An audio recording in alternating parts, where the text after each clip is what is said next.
Jutaan orang menangis. Aku bakar dekorasi pernikahan suamiku yang diam-diam telah hamili asisten pribadinya di kantor. Aku buat mereka membayar dengan air mata.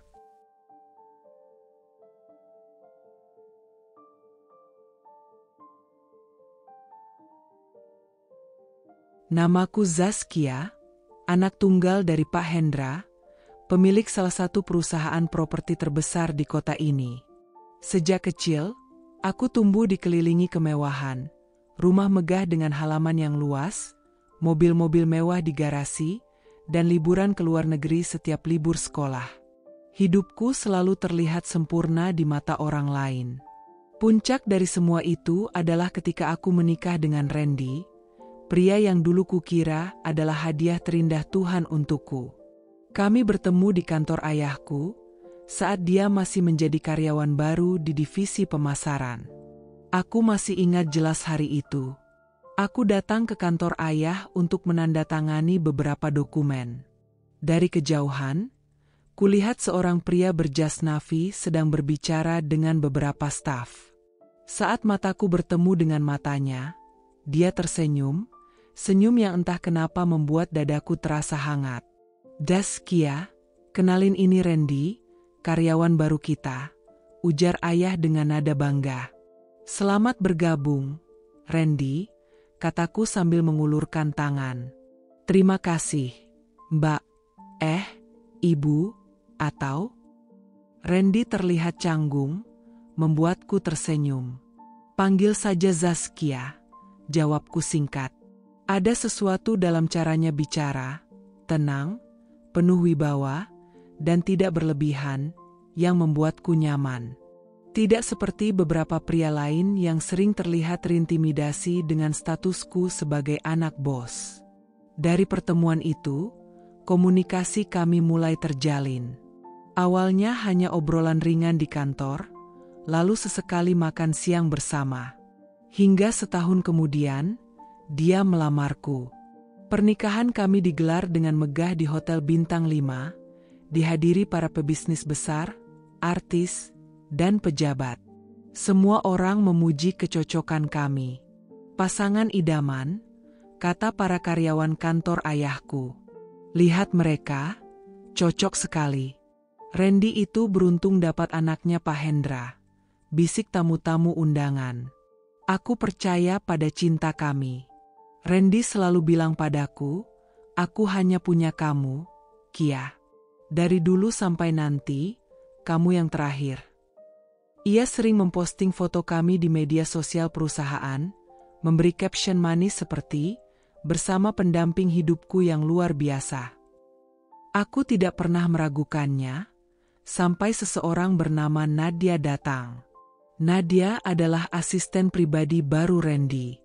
Gadis berwajah manis, kulit sawo matang, tubuh ramping, dan berpenampilan sangat sopan. Rambutnya selalu dikuncir rapi, dan ia selalu menunduk setiap kali berbicara denganku. Pertama kali aku bertemu dengannya di kantor, dia terlihat gugup. "Selamat pagi, Bu Zaskia," sapanya lirih. "Pagi, Nadia. Kamu baru ya di sini?" tanyaku. "Iya, Bu. Baru seminggu." "Saya banyak belajar dari Pak Randy," jawabnya sambil menunduk. Aku tersenyum sopan dan tidak berpikir macam-macam. Lagi pula, Nadia terlihat polos. Dia bahkan jarang menatap langsung ke arahku, seakan segan. Namun, sejak kedatangan Nadia, aku mulai merasa ada perubahan kecil yang sulit kujelaskan. Randy jadi lebih sering pulang larut malam. Saat kutanya, jawabannya selalu sama. "Deadline proyek, Kia." Nadia bantu aku sampai malam, biar beres cepat. Awalnya aku memaklumi, tapi lama-lama, intensitasnya semakin sering. Bahkan di hari Minggu, ponsel Randy tetap berbunyi, dan di layar muncul nama, Nadia. "Mas, ini Nadia telepon," kataku suatu sore sambil menyerahkan ponselnya. Randy cepat-cepat mengambilnya. "Halo, Nadia?" Iya, aku kirim filenya nanti.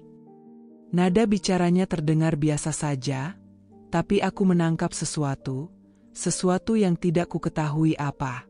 Aku mencoba menepis pikiran buruk. Toh, selama ini Randy tak pernah memberiku alasan untuk curiga. Bahkan di media sosial, dia tetap memamerkan fotoku, menyebutku istri terbaik.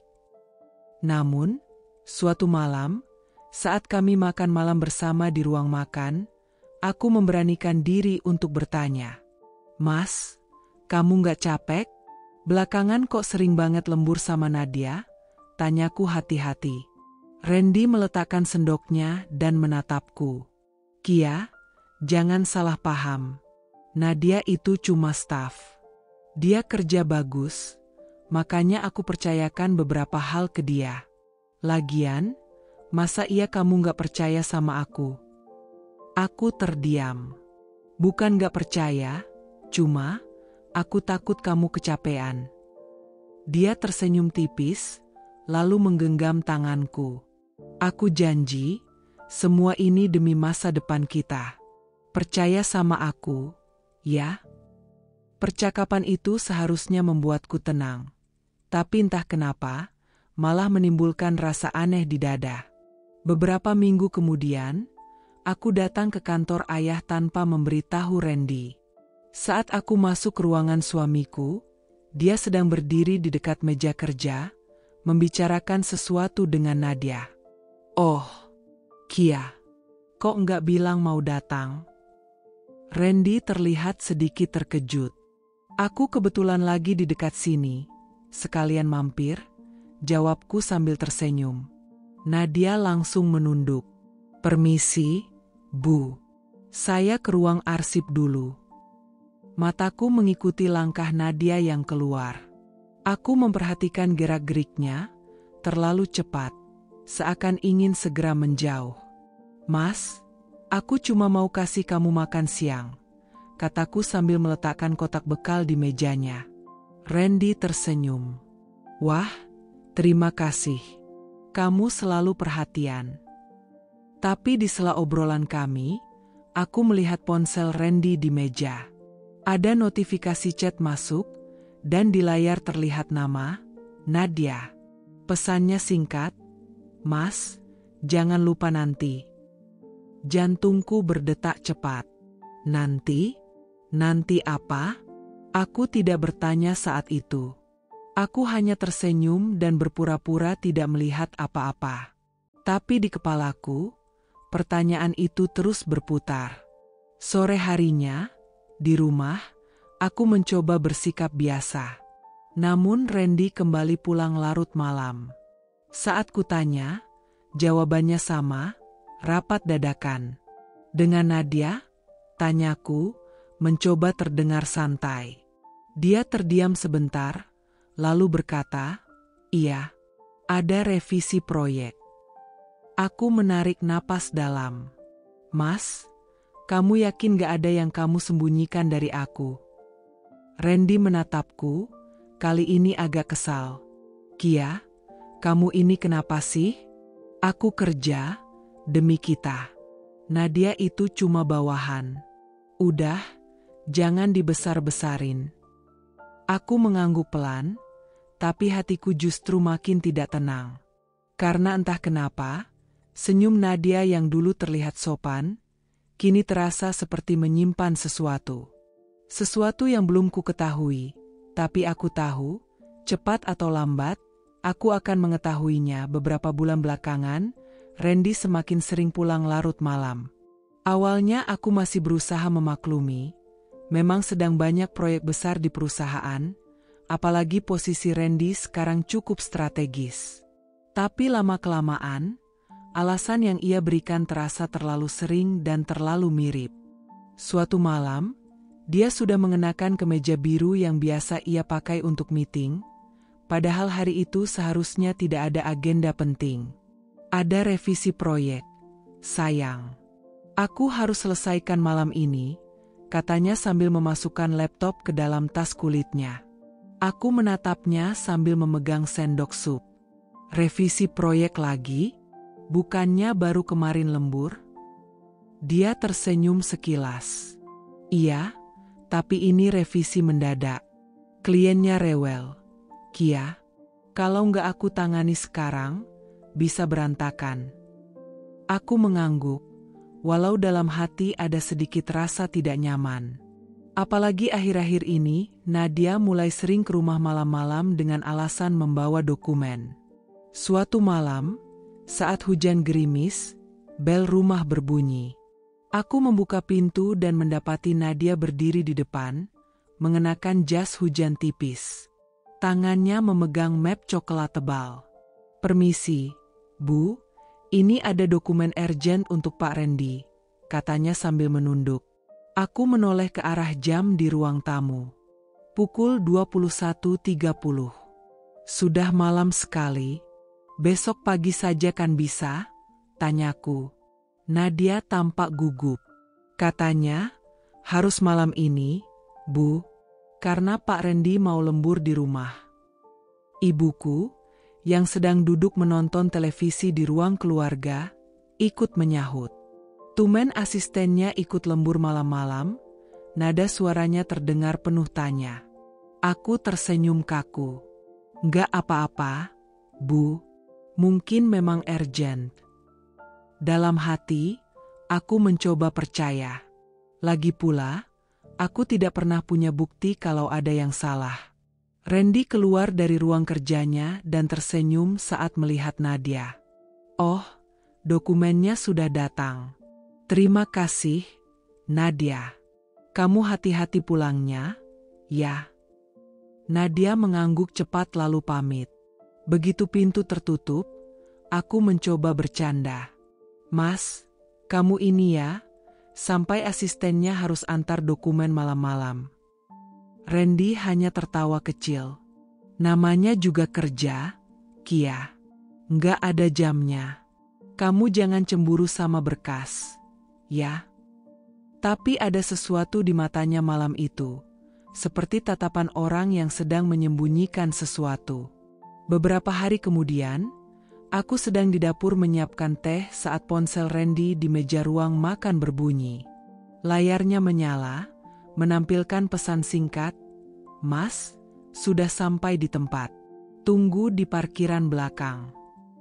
Namanya tertera jelas, Nadia. Aku menatap ponsel itu beberapa detik, merasa jantungku berdegup lebih cepat. Saat Randy keluar dari kamar, aku mengangkat ponselnya dan bertanya, "Mas, ini Nadia maksudnya di mana?" Randy tertegun, lalu tersenyum tipis. "Oh, dia lagi ke lokasi proyek. Aku mau nyusul bentar." "Proyek? Malam-malam?" "Kia," dia menghela napas panjang. "Kamu mau aku jelasin tiap detil kerjaanku? Aku nggak ada yang aneh-aneh. Sumpah." Nada suaranya terdengar sedikit kesal, jadi aku memilih diam. Tapi rasa curiga itu sudah mulai tumbuh. Puncaknya, suatu malam aku mendengar suara motor berhenti di depan rumah. Saat kulihat dari jendela, Nadia turun dari ojek online sambil memeluk map besar. Aku membuka pintu sebelum bel dibunyikan. "Nadia, ada apa lagi malam-malam begini?" Dia tampak gugup. "Ini, revisi gambar, Bu. Katanya Pak Randy butuh sekarang." Aku berdiri di depan pintu, tidak langsung mempersilakan masuk. "Besok pagi saja kan bisa?" Nadia tersenyum kikuk. "Pak Randy bilang harus segera." Randy tiba-tiba muncul dari dalam rumah, mengenakan kaos santai. "Oh, itu dia. Masuk aja, Nadia." Aku memperhatikan cara Randy menyambutnya, tidak seperti menyambut bawahan biasa. Ada tatapan singkat yang sulit kuartikan. Malam itu, setelah Nadia pulang, aku mencoba bicara lagi.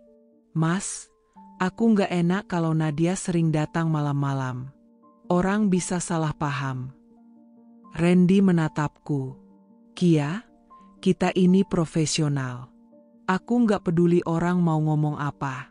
Kamu percaya aku, kan? Aku menghela napas. Percaya, tapi aku juga punya perasaan. Nggak nyaman kalau terlalu sering. Dia memegang tanganku. Kia, denger ya, nggak ada apa-apa antara aku sama Nadia. Dia cuma kerja. Aku mengangguk, walau hati kecilku berkata lain. Karena tanda-tanda ini terlalu sulit untuk diabaikan. Beberapa hari berikutnya, tanda-tanda itu semakin jelas. Randy mulai sering mematikan ponsel saat di rumah. Kalau ada telepon masuk dari Nadia, dia akan menjauh sebelum mengangkatnya. Suatu sore, saat aku berada di kantor ayah, aku iseng mampir ke ruangan Randy. Ruangan itu kosong, tapi di meja kerjanya ada 2 gelas kopi bekas. Padahal biasanya dia hanya minum kopi sendiri.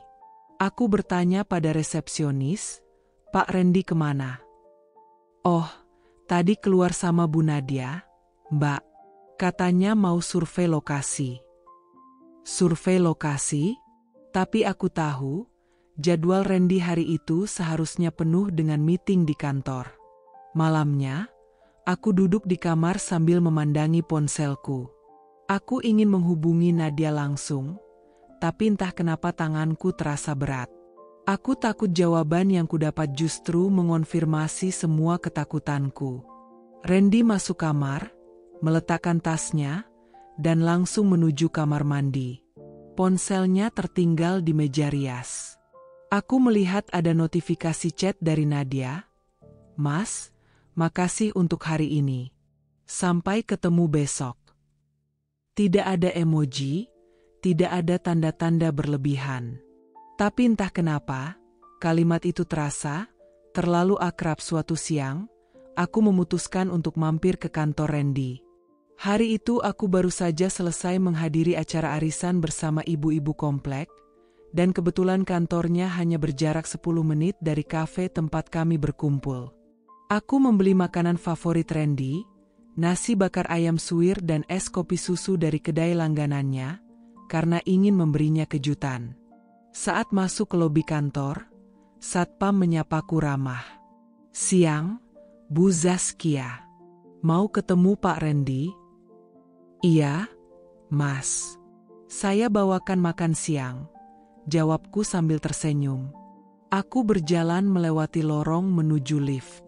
Begitu pintu terbuka di lantai divisi pemasaran, aku melihat suasana kantor yang sibuk. Beberapa karyawan mondar-mandir sambil membawa berkas. Aku melangkah pelan menuju ruang Randy. Namun, ketika melewati area pantry, langkahku terhenti. Kudengar 2 karyawan perempuan berbicara dengan suara pelan, tapi cukup jelas untuk sampai ke telingaku. "Kamu tahu nggak? Katanya Pak Randy dan Mbak Nadia sering makan berdua di luar," bisik salah satunya sambil menuang kopi. "Iya, aku juga dengar. Kemarin pas jam istirahat, mereka nggak kelihatan di pantry. Katanya sih meeting, tapi kok baliknya bawa tas belanjaan," balas yang satunya sambil tertawa kecil. Aku berdiri mematung, pura-pura sibuk mengecek ponsel, padahal telingaku fokus mendengarkan. Aku pernah lihat sendiri, loh, di kafe dekat gedung, mereka duduk berdua. Mbak Nadia ketawa-ketawa, pegang-pegang lengan Pak Randy, sambung si pertama. "Serius? Wah, kalau bener, bahaya tuh. Kan istrinya cantik banget." "Ya, tapi tahu sendiri, godaan bisa datang dari mana aja." Jantungku mulai berdegup cepat. Ada rasa panas yang menjalar ke wajahku. Ingin rasanya aku menegur mereka, tapi aku menahan diri.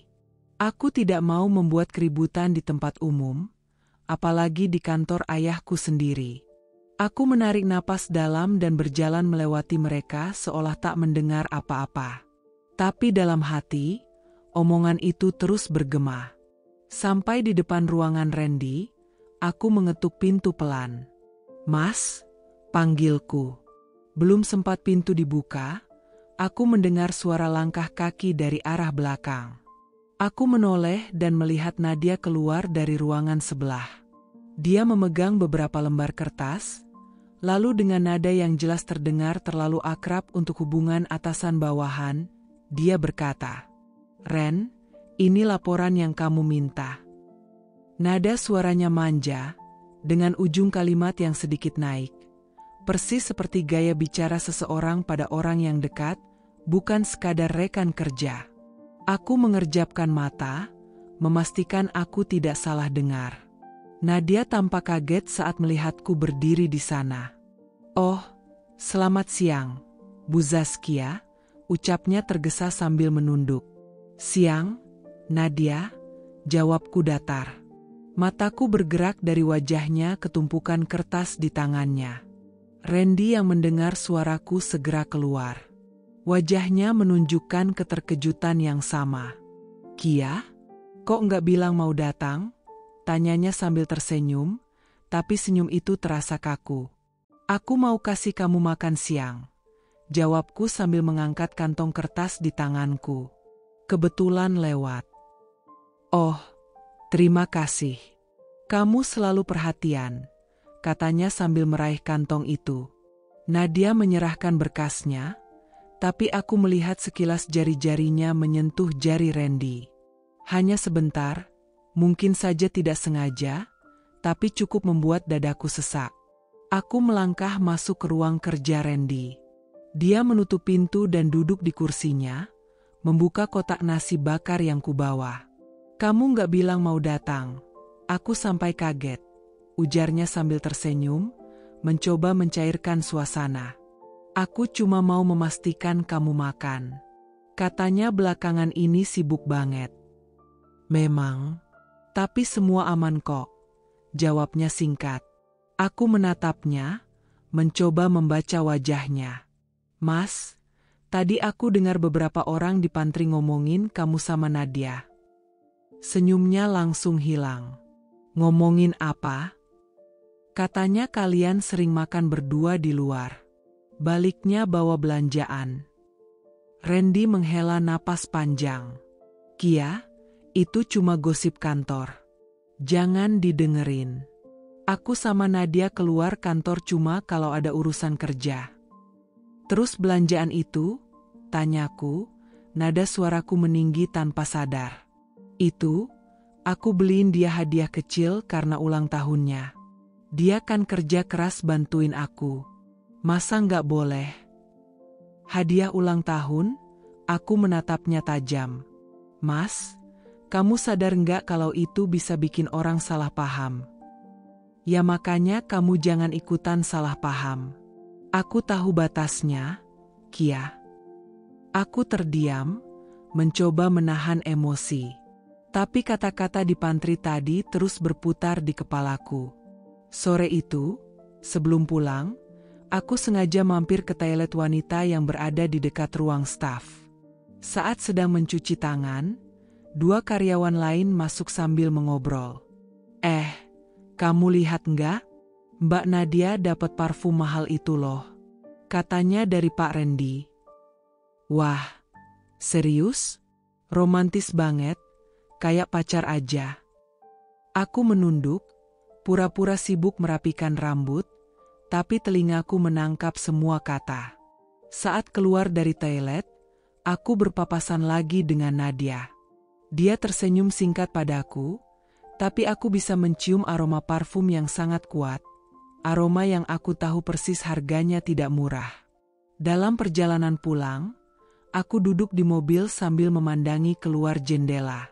Randy menyetir sambil sesekali melirikku. "Kamu diam aja dari tadi. Masih mikirin gosip tadi?" "Aku cuma nggak ngerti, Mas. Kalau memang nggak ada apa-apa, kenapa harus kasih hadiah-hadiah begitu? Kenapa harus makan berdua di luar?" "Kia, aku udah jelasin. Itu cuma profesionalitas. Kamu mau aku sumpah?" Aku memandangnya lama. "Bukan soal sumpah, Mas. Ini soal rasa hormat ke aku. Kalau kamu sayang, kamu gak akan bikin aku dengar hal-hal seperti itu dari orang lain."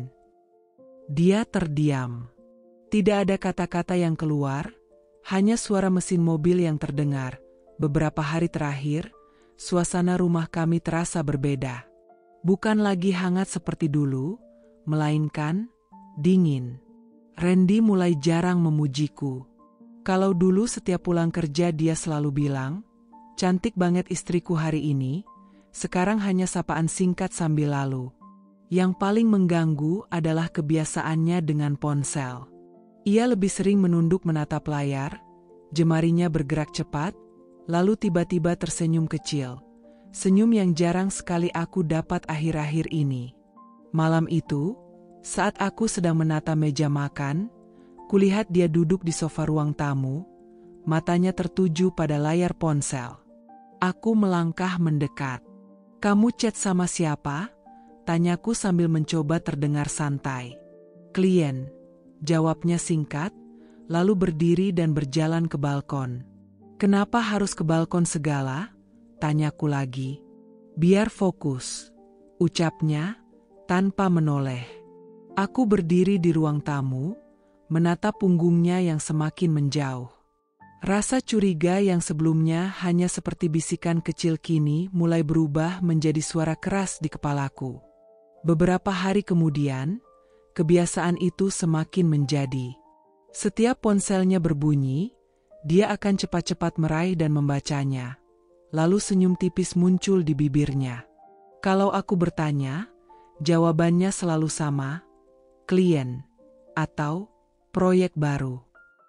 Sore itu, saat dia sedang mandi, ponselnya berbunyi. Letaknya hanya beberapa sentimeter dari tanganku di meja rias. Layar menyala menampilkan notifikasi. "Nadia, Mas, nanti malam jadikan." Jantungku berdegup kencang. Tanganku gemetar. Tapi sebelum sempat aku membuka chat itu, pintu kamar mandi terbuka. Randy keluar dengan handuk melilit pinggang.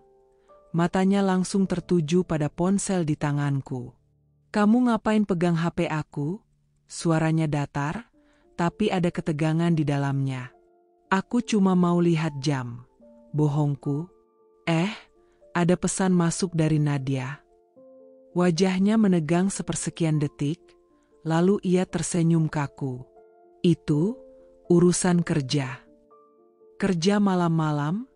tanyaku pelan. "Kamu jangan mikir aneh-aneh, Kia. Aku capek." Dia mengambil ponsel itu dari tanganku dan berjalan keluar kamar, meninggalkanku dengan kepala penuh pertanyaan.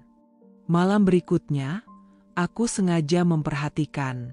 Pukul 9, saat aku sedang menonton TV, ponselnya kembali berbunyi. Dia langsung berdiri. "Sayang, aku keluar sebentar. Ada klien mau ketemu di kafe dekat sini." "Jam segini?" "Darurat. Kontraknya harus selesai malam ini." Aku hanya mengangguk. Padahal di dalam hati aku sudah merasa ini aneh. Dari balkon lantai 2, aku memperhatikan mobilnya keluar gerbang. Beberapa menit kemudian, aku memutuskan untuk mengikuti. Di kafe yang ia sebut, aku tidak melihat mobilnya. Tapi saat melewati restoran Italia di jalan seberang, mataku menangkap sosok yang sangat aku kenal. Randy, duduk di pojok, bersama Nadia. Mereka tertawa, dan Nadia menepuk lengannya dengan cara yang membuat darahku mendidih. Aku tidak masuk. Tidak ingin membuat keributan di tempat umum. Aku hanya memotret dari jarak jauh, lalu kembali ke mobil dengan tangan gemetar. Keesokan paginya, aku tidak langsung mengungkit hal itu. Aku ingin tahu, apakah dia akan berbohong lagi. "Mas, tadi malam gimana ketemu kliennya?" tanyaku saat sarapan. "Lancar. Kontraknya udah hampir selesai," jawabnya sambil memakan roti bakar. "Oh, jadi yang di restoran Italia itu klien?" tanyaku sambil menatapnya lurus. Tangannya yang memegang gelas kopi terhenti di udara. "Kamu ngikutin aku?" "Aku cuma lewat," jawabku cepat. "Dan aku lihat kamu sama Nadia." Ketawa-ketawa. Dia meletakkan gelas itu dengan agak keras. Kia, kamu ini kenapa sih? Semua yang aku lakukan selalu salah di mata kamu belakangan ini. Bukan begitu, Mas. Tapi kamu berubah. Dulu kamu gak pernah sibuk sama ponsel kayak sekarang. Gak pernah senyum-senyum sendiri sambil sembunyi-sembunyi. Itu cuma kerja. Nadia itu asistennya aku, bukan orang lain. Asisten atau sesuatu yang lebih? Suaraku bergetar. Dia berdiri, menatapku dengan tatapan dingin. Kamu mulai keterlaluan, Kia. Aku gak mau punya istri yang hobinya nuduh tanpa bukti jelas. Bukti? Aku mengeluarkan ponsel dan menunjukkan foto yang kuambil semalam. Wajahnya memucat sebentar, lalu ia menarik napas panjang. Itu cuma makan malam biasa. Kamu mau percaya atau enggak? Terserah. Dia meninggalkan meja makan dan masuk ke kamar, meninggalkanku dengan dada sesak. Sejak hari itu, jarak di antara kami semakin terasa. Dia mulai sering tidur larut, kadang tidak pulang dengan alasan lembur. Dan kalaupun pulang, dia langsung tidur tanpa berbicara banyak. Malam itu, aku dan sahabatku, Mila, memutuskan untuk makan malam di sebuah hotel berbintang di pusat kota. Hari itu kebetulan ulang tahun Mila, dan ia ingin merayakannya dengan suasana yang sedikit mewah. Restoran hotel itu memiliki lampu temaram, musik jazz lembut, dan aroma khas rempah yang menguar dari dapur. Aku sedang tertawa mendengar cerita Mila tentang mantan pacarnya yang absurd, ketika mataku tiba-tiba terpaku pada satu meja di sudut ruangan. Seperti ada magnet yang menarik pandanganku. Di sana, duduk Randy. Dan di depannya, Nadia, dengan gaun merah yang membalut tubuhnya. Rambutnya terurai rapi, bibirnya merah menyala, dan dia tertawa manja sambil sesekali menyentuh tangan Randy. Aku terpaku. Dunia di sekitarku seperti meredup, suara musik dan percakapan orang-orang lain lenyap. Hanya ada pemandangan itu. Mila langsung mengikuti arah tatapanku. Ya ampun, itu suamimu, kan? Suaranya setengah berbisik tapi jelas panik. Aku mengangguk pelan, menahan napas. Iya. Saat itu, mata Randy tiba-tiba beralih dari wajah Nadia ke arahku.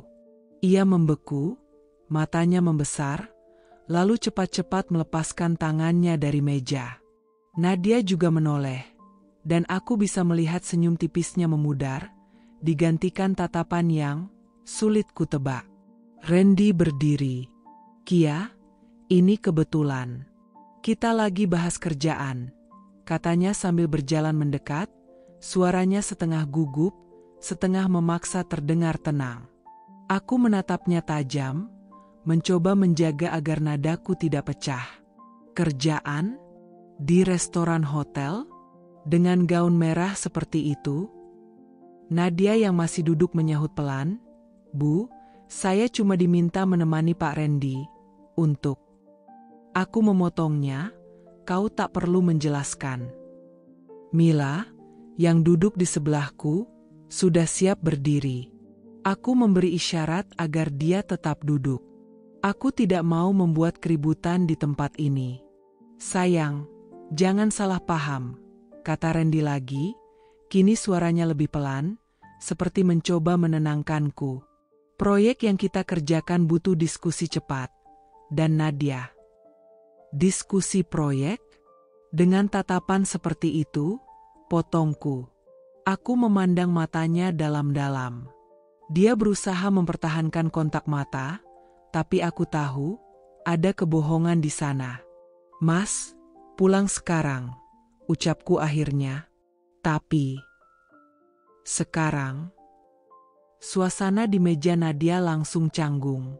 Dia menunduk, pura-pura sibuk merapikan tasnya. Randy menatapku, seperti ingin menolak, tapi akhirnya menurut. Kami berjalan keluar restoran tanpa bicara. Aku bisa merasakan tatapan pengunjung lain yang penasaran. Di parkiran, aku menahan langkahnya. Mas, jawab jujur. Ini cuma kerjaan atau ada yang lain? Demi Tuhan, Kia, ini cuma kerjaan. Jawabnya cepat. Kalau cuma kerjaan, kenapa kamu terlihat panik saat melihatku? Dia terdiam. Matanya berpaling ke arah lain. Mas, aku sudah lama merasa kamu berubah. Sekarang aku lihat sendiri. Kamu berdua di restoran mahal, dia pakai gaun merah, dan kalian tertawa seperti sepasang kekasih. Apa aku harus pura-pura buta? Dia menghela napas panjang. Kamu terlalu banyak mendengar gosip, Kia. Aku ini suamimu. Harusnya kamu percaya. Aku tersenyum pahit. Kepercayaan itu dibangun, Mas. Dan kamu sudah meruntuhkannya sedikit demi sedikit. Kami masuk ke mobil dalam diam. Perjalanan pulang hanya diisi suara AC yang mendesis pelan. Aku duduk memandang keluar jendela, menahan air mata. Dalam hatiku, aku tahu ini bukan sekadar salah paham. Ada sesuatu yang lebih besar yang Randy sembunyikan, dan aku akan menemukannya. Beberapa hari setelah kejadian di restoran, aku masih menyimpan rasa sesak di dada. Randy bertingkah seperti tidak terjadi apa-apa, seolah pertemuannya dengan Nadia hanyalah potongan kecil yang tak penting dalam hidup kami. Pagi itu, aku berencana keluar untuk mengurus beberapa keperluan. Kunci mobilku sedang diperbaiki di bengkel, jadi aku memutuskan meminjam mobil Randy yang terparkir di garasi. Saat membuka pintu, aroma parfum yang tidak kukenali langsung menyambut. Bukan wangi parfum Randy yang biasanya segar maskulin, melainkan aroma bunga manis yang feminin. Aku mengernyit. Mataku menyapu bagian dalam mobil, mencari sumber aroma itu. Pandanganku kemudian terhenti pada sesuatu yang tergeletak di jok penumpang depan. Sebuah lipstik berwarna merah menyala, casingnya berkilau seperti baru dibeli. Aku memungutnya perlahan, menatapnya lama. Itu bukan milikku. Aku jarang sekali memakai lipstik merah terang, apalagi merek mewah seperti ini. Jantungku mulai berdegup lebih cepat. Ingatanku langsung melayang pada gaun merah Nadia di restoran malam itu. Jangan-jangan, saat Randy pulang sore harinya, aku sengaja duduk di ruang tamu sambil memegang lipstik itu di telapak tanganku. Mas, panggilku pelan. Dia melihat benda di tanganku, dan wajahnya seketika berubah. Terkejut, lalu cepat-cepat tersenyum seperti berusaha terlihat santai. Itu, dari mana kamu dapat? Tanyanya. Di mobilmu. Di jok penumpang depan, jawabku, menatapnya tanpa berkedip. Oh, itu, mungkin punya klien wanita. Kemarin aku nganter dia habis meeting. Mungkin jatuh di situ, katanya sambil berjalan ke meja dan meletakkan tas kerjanya. Klien wanita? Suaraku meninggi sedikit. Mas, jangan bodohin aku. Sejak kapan kamu nganter klien perempuan pulang sendiri? Bukannya biasanya kalau ada urusan perusahaan, semua diurus sopir atau di ruang kantor. Dia mengangkat bahu, berusaha tenang. Kebetulan aja. Dia nggak bawa kendaraan, dan aku nggak enak nolak. Aku mendengus. Dan kebetulan klien itu pakai lipstik merah menyala seperti ini, mirip dengan gaun Nadia waktu itu. Tatapannya langsung mengeras. Kia, tolong, jangan tarik-tarik nama Nadia lagi. Dia nggak ada hubungannya. Tidak ada hubungannya? Mas, aku sudah melihat kalian berdua di restoran. Aku dengar gosip dari kantor, dan sekarang aku menemukan lipstik yang jelas-jelas bukan milikku di mobilmu. Apa aku harus tunggu sampai menemukan kalian berdua di kamar hotel untuk percaya? Randy terdiam. Matanya menatapku tajam, lalu ia menghela napas panjang. Kamu mulai nggak waras, Kia. Semua yang aku lakukan kamu curigai. Kalau aku nggak waras, itu karena kamu yang membuatku begini. Jawabku cepat, suaraku bergetar menahan emosi. Dia meraih lipstik itu dari tanganku. Aku buang ini, biar nggak jadi masalah lagi, katanya singkat, lalu berjalan ke dapur dan membuangnya ke tempat sampah. Malam itu, hujan turun deras. Suara rintik air menabrak atap rumah, seperti mengetuk-ngetuk pikiranku yang sudah penuh dengan tanda tanya. Sejak menemukan lipstik merah di mobil Randy beberapa hari lalu, pikiranku tak pernah tenang. Aku mencoba mengalihkan perhatian dengan bekerja di ruang baca, tapi wajah Nadia dan senyum liciknya terus saja muncul di kepalaku. Randy baru pulang sekitar pukul 9 malam. Jasnya basah di bagian bahu, rambutnya sedikit berantakan, dan ada aroma parfum yang sama seperti yang tercium di mobil tempo hari. Kali ini aku tak mau membiarkannya lewat begitu saja. "Ren, kita harus bicara," ucapku, berdiri di tengah ruang tamu. Dia menatapku sekilas, lalu menaruh tas di sofa. "Bicara soal apa? Aku capek, Kia. Bisa besok saja?" "Tidak. Sekarang." Nada suaraku tegas, dan itu membuatnya menoleh penuh. Ada kilatan kesal di matanya. "Ren, ada yang kamu sembunyikan?" tanyaku, berusaha menahan getaran suaraku. Dia menghela napas panjang, seperti sudah menduga arah pembicaraan ini. "Zaskia, kamu ini terlalu manja. Jangan bikin masalah cuma karena gosip." Aku tertawa pendek, tapi rasanya getir. "Manja? Aku cuma mau tahu kebenaran. Sejak kapan memikirkan rumah tangga sendiri dibilang manja?" Dia melempar jasnya ke sandaran kursi, lalu berjalan ke dapur. "Kamu ini terlalu banyak dengar orang.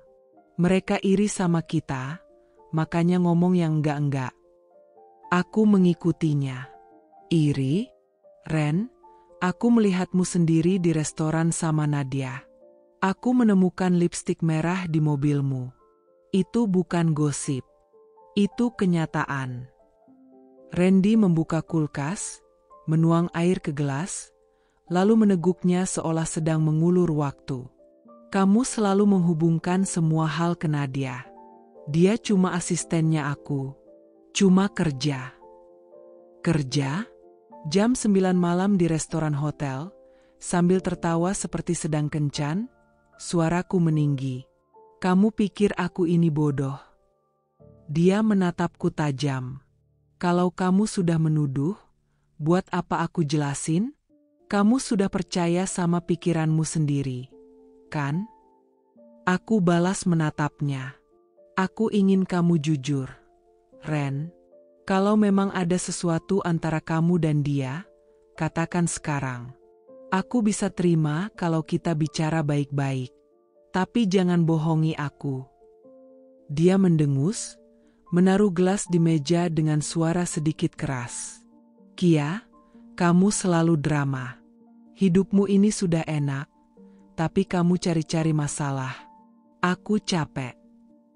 Aku terdiam sejenak, mencoba menelan kata-katanya yang seperti pisau. "Capek? Ren, kamu bahkan gak pernah tanya kenapa aku mulai curiga. Kamu cuma marah karena aku gak diam." Dia berjalan melewatiku, tapi aku menghalangi jalannya. "Ren, lihat aku. Mata ke mata. Katakan, apa Nadia cuma asistennya kamu?" Matanya menghindar. Sekilas saja, tapi cukup untuk membuat hatiku semakin yakin bahwa ada yang disembunyikan.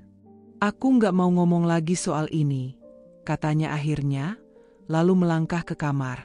Aku menahan lengan bajunya. "Jangan lari dari pembicaraan ini." Dia membalikkan badan, wajahnya memerah menahan emosi. "Kamu mau aku bilang apa? Hah? Kalau aku bilang gak ada apa-apa, kamu gak percaya.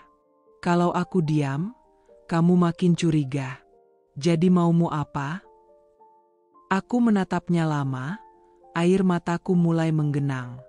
Maunya aku cuma satu, Ren, kejujuran. Keheningan panjang menyelimuti ruangan.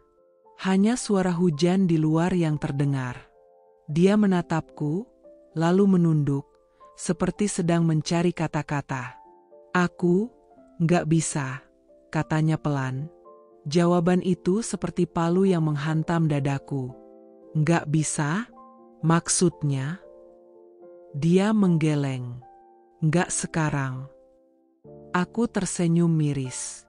Kalau nggak sekarang, kapan? Setelah aku menemukan kalian berdua di hotel? Setelah aku menerima undangan pernikahan kalian? Randy menutup wajahnya dengan tangan, lalu berjalan cepat menuju kamar, meninggalkanku berdiri sendirian di ruang tamu. Pintu kamar dibanting, membuat aku terlonjak kaget. Malam itu aku duduk lama di sofa, memandangi pintu kamar yang tertutup rapat. Di kepalaku, pertanyaan demi pertanyaan berputar tanpa jawaban. Aku tahu, ini bukan lagi tentang gosip atau rasa insecure. Ini tentang sesuatu yang nyata, sesuatu yang sedang dia sembunyikan mati-matian. Aku menatap jam di dinding. Hampir tengah malam. Aku bisa saja masuk kamar dan memaksanya bicara, tapi aku tahu itu percuma. Randy sedang membangun tembok, dan aku tak akan bisa menembusnya dengan teriakan.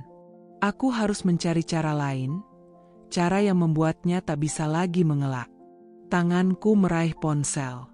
Di layar, nama Mila muncul di daftar chat. Kalau ada yang bisa membantuku mencari kebenaran, itu dia. Aku mulai mengetik. Kia, Mil, aku butuh bantuan. Tentang Randy. Pesan terkirim. Beberapa detik kemudian, tanda tipping muncul. Mila, oke, besok kita ketemu. Aku punya beberapa info dari temanku yang kerja di kantor ayahmu. Pagi itu cuaca mendung, tapi hatiku jauh lebih gelap. Sejak konfrontasiku dengan Randy malam itu, kami hampir tidak bicara. Dia berangkat kerja lebih pagi dari biasanya, dan aku pura-pura masih tidur saat dia pamit. Hubungan kami terasa seperti benang tipis yang siap putus kapan saja. Aku sedang duduk di meja makan, menatap kopi yang sudah dingin, ketika ponselku berdering. Nama Mila muncul di layar. Apa dia sengaja menelpon pagi-pagi begini? Pikirku. Aku mengangkat. Halo, Mil. Ada apa? Suara Mila terdengar terburu-buru, hampir panik. Kia, kamu duduk ya. Aku baru aja lihat Nadia keluar dari klinik kandungan. Aku membeku. Klinik kandungan? Iya. Dia diantar sama sopir kantor. Aku tadi mau masuk parkiran bank di sebelah klinik, malah lihat dia keluar bawa map putih sama kantong obat. Kia, ini serius. Klinik itu spesialis obgyn. Loh? Tanganku refleks menggenggam erat ponsel. Kamu yakin itu Nadia? 100%. Aku bahkan lihat dia pakai gaun krem yang sering dia pakai ke kantor. Kia, wajahnya pucat banget, kayak habis. Mila terhenti. Entahlah, tapi jelas ini bukan sekadar periksa biasa. Dadaku terasa sesak. Pikiran langsung melayang pada kemungkinan terburuk. Apa mungkin dia hamil? Aku bangkit berdiri, kursi terdorong ke belakang hingga menabrak dinding. Di mana tepatnya klinik itu? Kia, jangan gila. Aku tahu kamu pengen langsung ke sana, tapi coba pikir dulu. Kalau kamu datang sekarang, kamu gak akan dapat apa-apa. Dia pasti gak akan ngaku. Aku terdiam. Mila benar. Sekarang bukan waktunya untuk meledak. Mil, tolong kamu cari tahu. Tanya siapa saja yang bisa dipercaya di kantor. Kalau Nadia sering ke klinik itu, kita harus tahu alasannya. Kataku, suaraku bergetar menahan emosi. Baik. Aku akan hubungi kamu lagi kalau ada kabar. Kia, kuat ya. Aku menutup telepon, lalu menjatuhkan tubuhku ke sofa. Tanganku masih gemetar. Kata-kata, klinik kandungan, terus menggema di kepalaku, menciptakan badai kecemasan yang tak bisa kuusir. Beberapa jam kemudian, Mila kembali menelpon. Kali ini suaranya terdengar serius, tanpa basa-basi. Kia, aku sudah tanya ke temanku yang kerja di bagian administrasi kantor.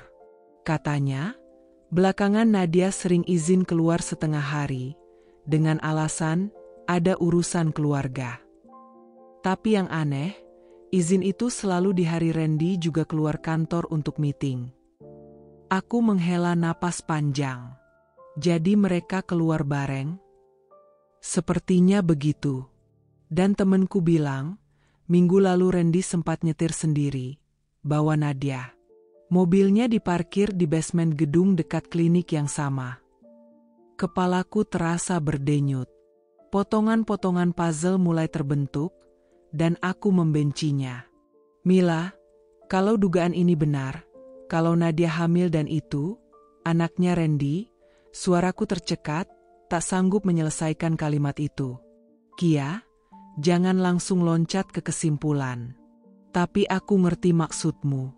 Makanya kita harus punya bukti yang gak bisa dia bantah, ujar Mila mantap. Sore harinya, aku duduk di ruang tamu sambil menatap jam. Randy bilang dia akan pulang telat karena ada rapat malam.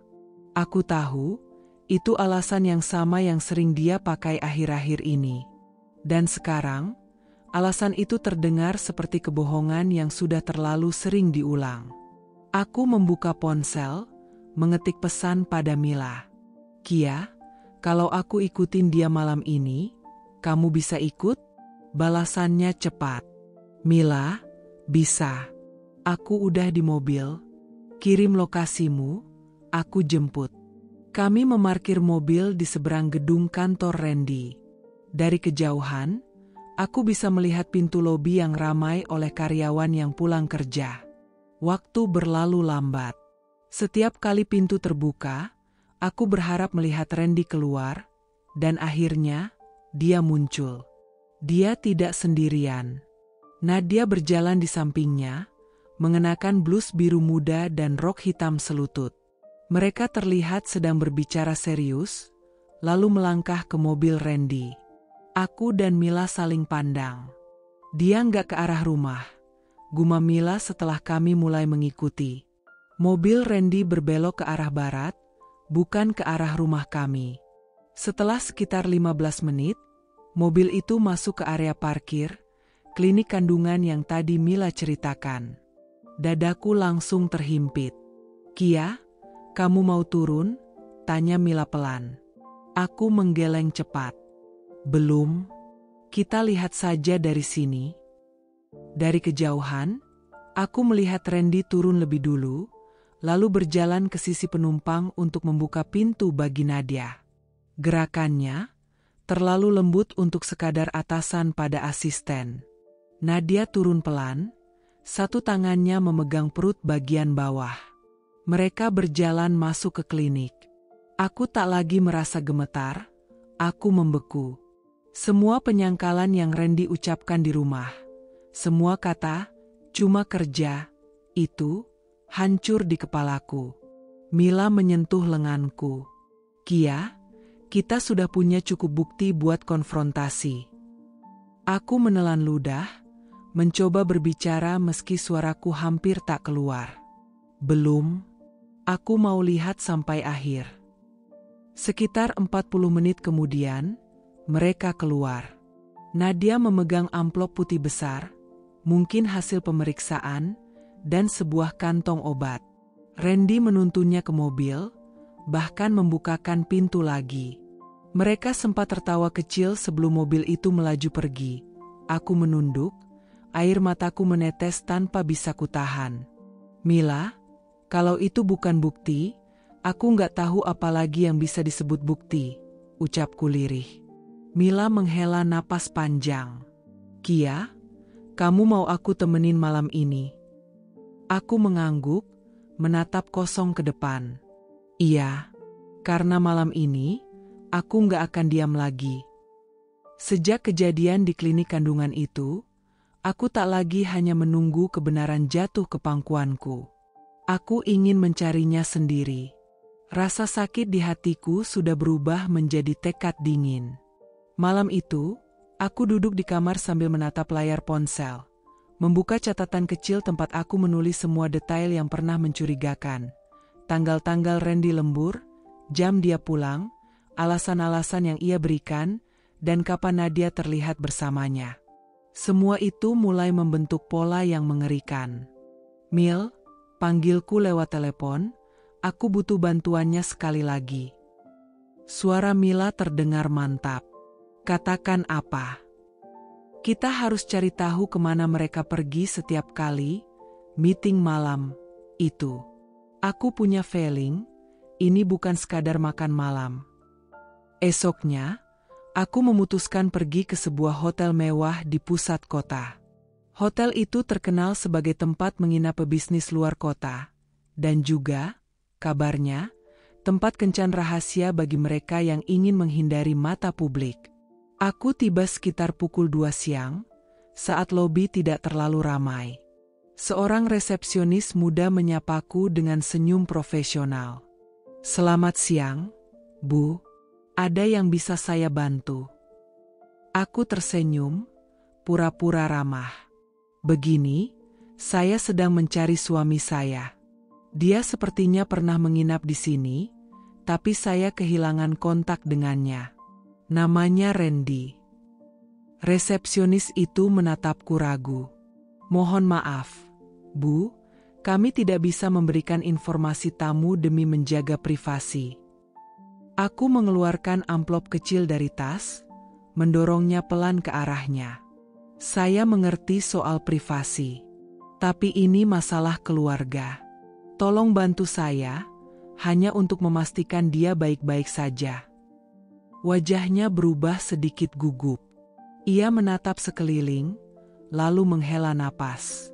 Sebentar, Bu. Dia mengetik sesuatu di komputer, lalu mencetak selembar kertas.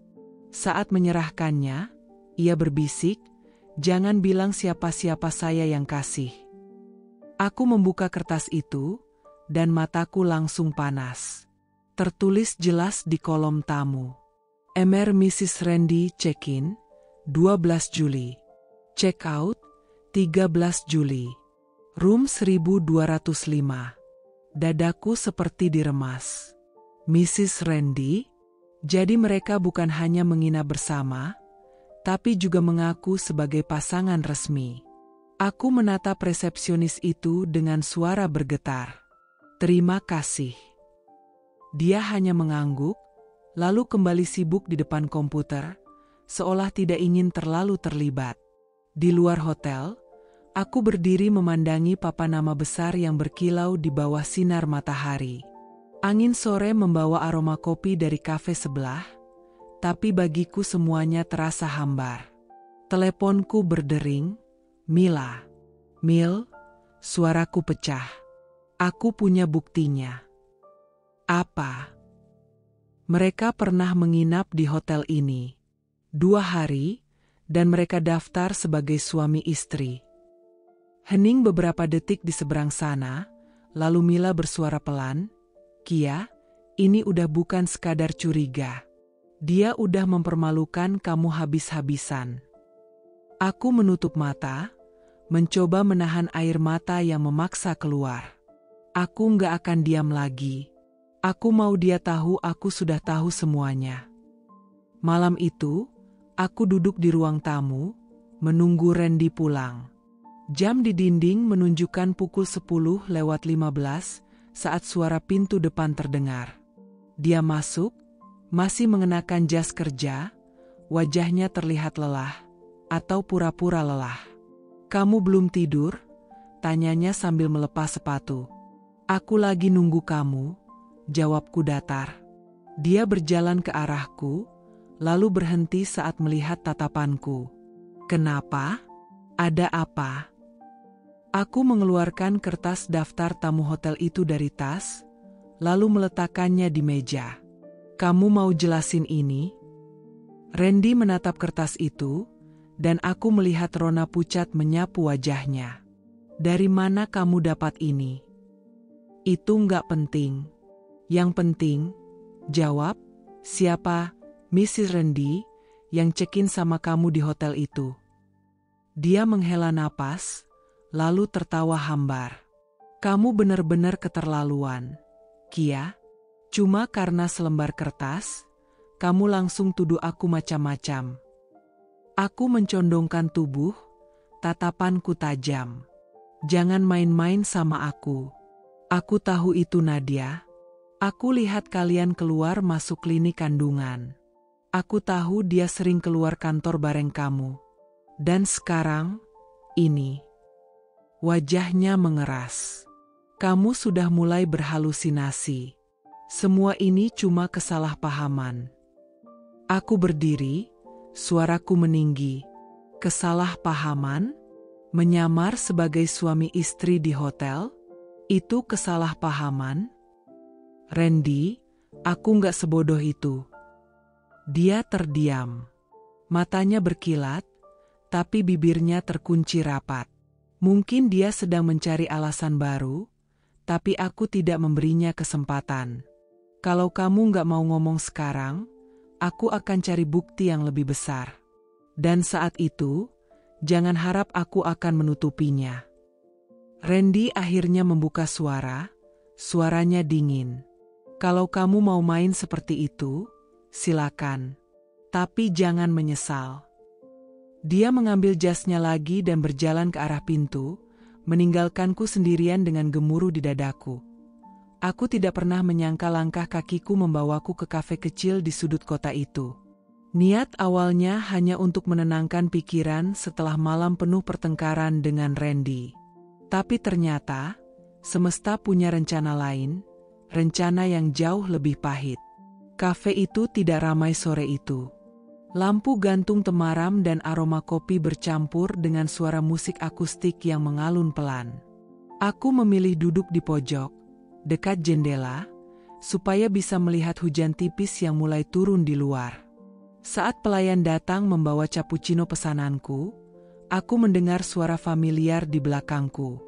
Lembut, sedikit manja, dan, ya, aku mengenalnya. Nadia. Refleks, aku menahan napas. Aku tidak langsung menoleh, tapi telingaku otomatis menangkap setiap kata. Ia duduk bersama seorang perempuan berambut pendek, sepertinya temannya. Aku udah nggak sabar. Yan, suara Nadia terdengar jelas. Dia janji nikahin aku sebelum bayi ini lahir. Aku hampir menjatuhkan sendokku. Jantungku berdegup kencang, seakan ingin menerobos keluar. Bayi? Temannya terdengar terkejut. Serius? Nat? Jadi Randy itu ninggalin istrinya beneran? Nadia terkikik pelan. Istrinya? Ah, itu cuma masalah waktu. Dia bilang minggu depan semua selesai. Kita bakal resepsi di Grand Lotus Hotel. Dia mau semuanya terlihat sah. Aku memejamkan mata, menahan gemuruh di dadaku. Setiap kata dari mulutnya seperti belati yang menusuk tanpa ampun. Selama ini aku mencoba percaya, mencoba menepis gosip, tapi ternyata kebenaran ini jauh lebih kejam dari bayanganku. Temannya bertanya lagi, kamu nggak takut kalau istrinya tahu? Nadia tertawa sinis. Dia terlalu manja dan nggak ngerti apa-apa. Lagi pula, Randy udah capek sama sikapnya. Dia bilang aku lebih ngerti dia, lebih dewasa. Tanganku terkepal di bawah meja. Panas di mataku mulai mengabur pandangan. Aku ingin berdiri, berbalik, dan menamparnya di depan semua orang. Tapi kakiku seperti terpaku. Ada bagian dari diriku yang ingin mendengar semua sampai habis, supaya tak ada lagi ruang untuk keraguan. Temannya kemudian menatap perut Nadia, Aku bisa melihatnya dari pantulan kaca jendela. Perut kamu udah mulai kelihatan. Nat, berapa bulan? Nadia membelai perutnya dengan senyum puas. 4 bulan. Dia pengin anaknya lahir pas kita udah resmi. Suara kursi bergeser. Jantungku makin kencang. Aku tahu aku tak bisa duduk diam lagi. Pelan-pelan aku berdiri, berbalik, dan menatap langsung ke wajah Nadia. Dia terdiam seketika. Wajahnya yang tadinya penuh senyum berubah pucat. Bu Zaskia. Temannya kebingungan, menoleh ke kanan kiri. Ini siapa? Aku melangkah maju, menatap Nadia tanpa berkedip. Istrinya Randy. Wanita yang kamu sebut terlalu manja. Itu, ya, itu aku. Nadia mencoba tersenyum kaku. Bu, saya bisa jelasin. Jelaskan? Kamu hamil anak suami saya, dan minggu depan mau menikah di Grand Lotus Hotel. Apalagi yang mau kamu jelasin? Suaraku nyaris bergetar, tapi mataku tetap menatapnya tajam. Beberapa pengunjung kafe mulai memperhatikan kami. Teman Nadia terlihat gugup, meraih tasnya, seakan ingin segera pergi. Nadia mencoba mengalihkan pandangan. Bu, Randy yang datang ke saya, bukan saya yang. Cukup, potongku dingin. Aku nggak butuh cerita versi kamu. Semua yang keluar dari mulutmu hari ini sudah cukup jelas. Aku mendekat, suara pelan tapi penuh amarah. Katakan pada Randy, aku akan menemuinya. Dan kali ini, aku nggak akan datang sebagai istri yang memohon penjelasan. Aku akan datang sebagai wanita yang siap merobohkan semua kebohongan kalian. Tanpa menunggu jawabannya, aku berbalik dan melangkah keluar. Hujan sudah deras, tapi aku tak peduli. Rasanya setiap tetes hujan membasuh sisa keraguan yang dulu pernah menahanku. Di mobil, aku menyalakan ponsel dan menelepon Mila. Kia, suaramu kenapa? Aku baru dengar semuanya, langsung dari mulut Nadia. Dia hamil, Mil. Dia bilang Randy janji nikahin dia minggu depan. Resepsi di Grand Lotus Hotel. Mila mengumpat pelan. Astaga, Kia, ini udah keterlaluan. Kamu mau aku apain? Mau aku cari fotografer buat nyiapin bukti di resepsi itu? Aku menghela napas panjang. Bukan cuma bukti, Mil. Aku mau semua orang tahu siapa mereka sebenarnya. Hening sejenak, lalu Mila menjawab mantap. Kalau gitu, kita perang. Tapi perang yang rapi, Kia. Kita main cerdas. Aku tersenyum tipis meski hatiku masih perih. Ya, kita main cerdas. Di luar, hujan terus mengguyur. Tapi entah kenapa, aku merasa api di dalam diriku baru saja dinyalakan. Ayahku berdiri di tengah ruang tamu, napasnya berat, wajahnya merah padam seperti baru saja menahan amarah yang terlalu lama. Di tangannya, sebuah kartu undangan berwarna putih gading dengan hiasan embos emas. Aku mengenali logo di pojoknya, Grand Lotus Hotel. Ini apa-apaan, Kia? Suaranya meledak, membuatku yang duduk di sofa terlonjak. Dia undang investor untuk pernikahannya sendiri. Dan, bukan sama kamu. Tanganku bergetar saat mengambil undangan itu. Di situ, jelas tertulis. Randy Pratama Nadia Putri, with love, we invite you to share our joy. Tanggalnya, minggu depan.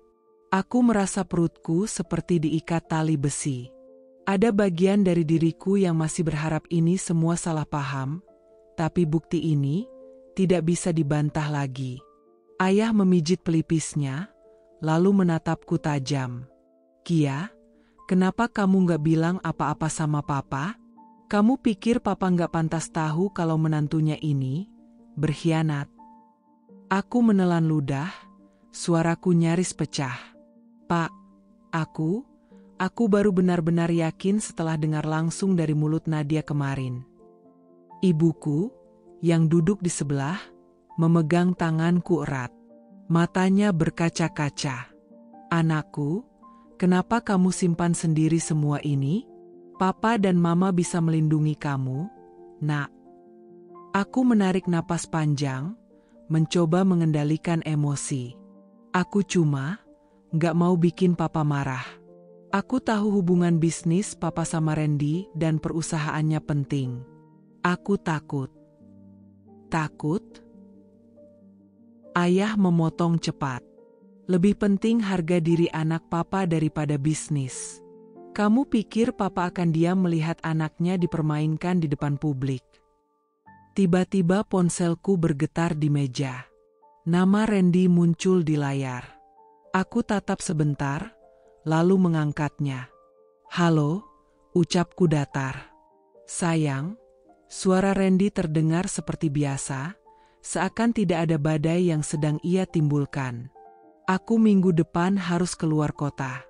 Ada meeting besar sama calon investor luar negeri. Mungkin 3 hari nggak bisa pulang. Aku melirik ayah, lalu mengaktifkan speakerphone. Meeting besar? Di luar kota? Tanyaku sambil menahan nada sinis. Iya. Kenapa? Jawabnya enteng. Ayah maju, berdiri tepat di depan ponsel. Kamu yakin meeting itu di luar kota, Endra? Bukan di Grand Lotus Hotel, dengan gaun pengantin dan undangan ke investor. Keheningan sesaat di ujung sana. Lalu suara Randy terdengar kaku. Pak, saya bisa jelasin. Tidak usah jelasin, potong ayah tegas. Kamu sudah jelasin semuanya dengan undangan ini. Aku bisa mendengar napas Randy yang tiba-tiba berat. Kia, ini nggak seperti yang kamu pikir. Aku tertawa hambar. Oh, jadi aku salah pikir? Salah pikir kalau kamu mau menikahi Nadia yang sedang mengandung anakmu? Salah pikir kalau kamu sudah mengundang investor dan relasi bisnis keluargaku untuk hadir, seakan ini pesta kemenanganmu. Dia diam. Ayah memukul meja, membuatku terlonjak. Randy, mulai detik ini, kamu bukan lagi bagian dari keluarga ini. Kontrak kerjamu di perusahaan juga akan kami tinjau ulang. Dan soal properti-properti yang ada atas nama perusahaan, bersiaplah. Pak, tolong, ini masalah pribadi saya sama Kia. Masalah pribadi? Ayah menggeram. Kamu sudah bawa investor dan nama perusahaan keluarga ke dalam aibmu. Itu bukan lagi masalah pribadi. Itu penghinaan terbuka. Ibuku mengelus punggungku, suaranya lembut tapi tegas. Kia, Nak, kita tidak akan biarkan kamu sendirian melawan ini. Aku menatap ayah dan ibu bergantian, lalu kembali bicara ke Randy. Ren, aku harap kamu menikmati pesta itu. Karena itu akan jadi pesta terakhir yang akan kamu nikmati tanpa konsekuensi. Minggu depan, aku akan datang. Tapi bukan untuk memberkati pernikahanmu. Telepon terputus. Sunyi menyelimuti ruangan, tapi bukan sunyi yang damai, ini sunyi sebelum badai. Ayah menatapku lekat-lekat. Kia, kamu yakin mau datang ke resepsi itu? Aku mengangguk pelan, tapi pasti. Iya, Pak. Aku mau semua orang yang datang tahu siapa Randy dan Nadia sebenarnya. Aku mau mereka kehilangan muka di depan semua orang yang selama ini mereka coba rayu. Mata ayah berkilat marah, tapi juga bangga. Kalau begitu, kita siapkan permainan ini dengan rapi. Papa akan pastikan setiap investor tahu siapa yang sebenarnya mereka undang. Ibuku menambahkan, dan Mama akan pastikan kamu tampil cantik, tegar, dan mematikan. Aku menghela napas panjang. Luka di hatiku belum sembuh, tapi satu hal sudah pasti. Minggu depan, Grand Lotus Hotel akan menjadi saksi bukan hanya pesta pernikahan, tapi juga kejatuhan dua orang yang sudah mengkhianatiku. Aku, Mila, Bima, dan Darto duduk melingkar di ruang kerja kecil di lantai 2 rumahku. Di tengah meja, ada denah Grand Lotus Hotel yang sudah penuh coretan spidol merah. "Kia, kita bisa masuk lewat pintu loading barang," kata Bima sambil menunjuk bagian belakang hotel di denah. Security di situ biasanya nggak terlalu ketat kalau ada acara besar. Kita pura-pura jadi kru catering. Aku menyandarkan punggung, memikirkan detailnya. Kalau security minta ID, Darto, yang dari tadi mengunyah keripik santai, menimpali, "Tenang. Gue punya kenalan di bagian catering. Dia bisa bikinin ID palsu yang kelihatan asli." Tapi, ia berhenti sejenak, menatapku serius. "Kia, ini bukan cuma masuk doang. Kalau kita mau balas dendam, kita harus pastiin semua tamu tahu kebenarannya." Mila mengangguk cepat. "Betul. Aku udah mikir, kita harus punya bukti visual. Foto-foto, video, chat, semuanya. Dan kita tayangin di layar besar ballroom sebelum acara dimulai." Aku menatapnya, separuh kagum, separuh ragu. "Kamu yakin bisa akses layar itu?" Mila tersenyum licik. "Kamu lupa? Adikku kerja di bagian teknis hotel itu. Dia bisa atur supaya laptop kita jadi sumber utama proyektor malam itu. Begitu waktu tepat, bam, semua tamu lihat." Bima ikut terkekeh. "Aku bisa ambil semua rekaman CCTV Randy yang kita punya. Ada dia masuk hotel sama Nadia, ada juga waktu mereka berdua di restoran padahal ngaku kerja lembur." Aku menatap mereka satu persatu. "Kalian semua sadarkan, ini bisa jadi besar. Nama Randy hancur, tapi mungkin kita juga akan disorot media." Darto mengangkat bahu. "Justru itu bagus. Kalau publik tahu, mereka nggak bisa lagi pura-pura bersih." Mila mencondongkan tubuh ke depan, menatapku dalam. "Kia, ini kesempatanmu buat berdiri di atas panggung, bukan lagi jadi korban yang diam-diam nangis di rumah. Kamu harus bikin mereka nyesel." Aku menarik napas panjang. Ada rasa takut, tapi juga semangat aneh yang mulai menyala. "Baiklah, kita akan lakukan ini. Tapi rencananya harus sempurna. Kita masuk lewat loading dock jam 6 sore. Darto, kamu pastikan jalur aman. Bima, kamu pegang semua file bukti. Mila, koordinasi sama adikmu di teknis. Aku berhenti sejenak. Aku akan pastikan penampilan malam itu bikin Nadia nggak bisa berkedip." Mereka semua tertawa kecil, tapi nada di udara jelas serius. "Kalau boleh jujur, Kia," kata Bima sambil merapikan kertas, "gue udah gak sabar lihat wajah Randy pas dia sadar dia ketahuan di depan semua orang yang dia undang." Aku tersenyum tipis. "Ya, kali ini, semua orang akan lihat siapa dia sebenarnya." Suasana menjadi hening sejenak. Di luar, suara angin malam terdengar samar. Aku tahu langkah ini tidak akan bisa ditarik kembali.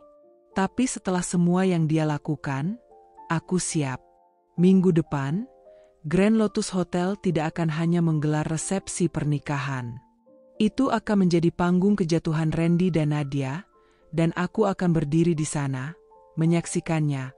Malam sebelum acara, udara di Grand Lotus Hotel terasa dingin, tapi bukan karena AC. Ada hawa tegang yang menusuk sampai ke tulang. Aku, Mila, Bima, dan Darto berjalan cepat melalui lorong belakang hotel. Lampu-lampu lorong remang, hanya cahaya kuning pucat yang menyorot lantai marmer dingin. Bima memegang ID palsu yang kami siapkan. "Kalau security tanya, kita bilang mau cek setup untuk catering besok," bisiknya. Kami lolos dari pos pemeriksaan belakang, lalu masuk ke area loading barang. Bau besi, plastik, dan bunga segar bercampur di udara. Dari kejauhan, aku mendengar suara dentingan logam dan obrolan pekerja hotel yang sedang menata meja. Begitu melangkah masuk ke ballroom utama, langkahku otomatis terhenti. Mataku membelalak. Di depan sana, terpampang backdrop raksasa, Randy Hati Merah 2 Nadia. Hurufnya berwarna emas, dikelilingi lampu-lampu kecil yang berkelap-kelip. Bunga-bunga putih dan mawar merah memenuhi seluruh ruangan, membentuk lorong cantik menuju pelaminan. Lantai ballroom berlapis karpet merah marun, dan meja-meja bundar sudah dihias taplak putih dengan rangkaian bunga di tengahnya. Semuanya terlalu indah. Indah untuk sebuah pengkhianatan. Aku berdiri mematung, mataku panas. Air mata menggenang, tapi kali ini bukan karena sedih semata, ada bara kemarahan yang semakin membesar di dadaku. Mila berjalan mendekat, menatapku khawatir. Kia, kalau kamu gak kuat, kita bisa keluar dulu. Aku menggeleng pelan, suara serak keluar dari bibirku. Tidak, aku harus lihat ini, aku harus rasakan semuanya, supaya besok, aku tahu kenapa aku melakukan ini. Darto, yang sejak tadi memotret ruangan, berbisik, kita harus cek posisi proyektor dan laptop. Kalau mau tayangin video besok, kita harus tahu portnya di mana. Kami berjalan ke pojok ruangan. Di sana, ada meja teknis dengan laptop hotel dan kabel-kabel tebal mengarah ke proyektor yang menggantung di langit-langit. Mila memotret dan mencatat semuanya di ponselnya. Bima mengeluarkan flash disk hitam kecil dari saku. Besok, ini yang akan jadi mimpi buruk mereka. Aku menatapnya. Pastikan semua file aman, Bim. Kalau perlu, kita simpan di 2 tempat. Saat kami akan keluar, aku berhenti sekali lagi di depan backdrop itu. Huruf-huruf emas itu terasa seperti menertawakanku. Randy dan Nadia, aku mengucapkannya pelan, lalu mengepalkan tangan. Aku janji, bisikku pada diriku sendiri, besok malam semua orang akan tahu, kalau cinta kalian dibangun di atas kebohongan. Aku berbalik meninggalkan ruangan, meninggalkan aroma bunga yang menusuk hidungku, membawa sisa rasa pahit yang berubah menjadi tekad. Besok, di ruangan yang sama, bukan hanya mereka yang akan berdiri di atas panggung. Aku juga akan berdiri, tapi sebagai penentu akhir permainan ini, ballroom Grand Lotus malam itu bagaikan istana. Lampu kristal menggantung di langit-langit, memantulkan cahaya ke setiap sudut ruangan. Musik lembut mengalun dari sudut panggung, dan pelayan lalu lalang membawa gelas sampanye di atas nampan perak. Para tamu mengenakan gaun dan jas terbaik mereka, wajah mereka penuh senyum. Setidaknya, sampai aku masuk. Aku melangkah perlahan melewati pintu utama, gaun hitam satin membalut tubuhku.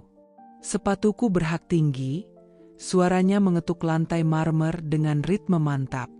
Rambutku disanggul rapi, make up tegas di mata, bibir merah darah, seperti peringatan akan badai yang akan datang. Bisik-bisik segera terdengar. Itu, bukannya istri sah Randy, suara seorang wanita parubaya terdengar jelas. Loh, kok bisa dia di sini? Timpal pria di sebelahnya. Aku pura-pura tidak mendengar. Tatapanku lurus ke arah pelaminan, di mana Randy berdiri dengan setelan jas putih, sementara Nadia di sampingnya tersenyum lebar dengan gaun pengantin putih berpayet. Senyum itu langsung memudar ketika matanya bertemu denganku.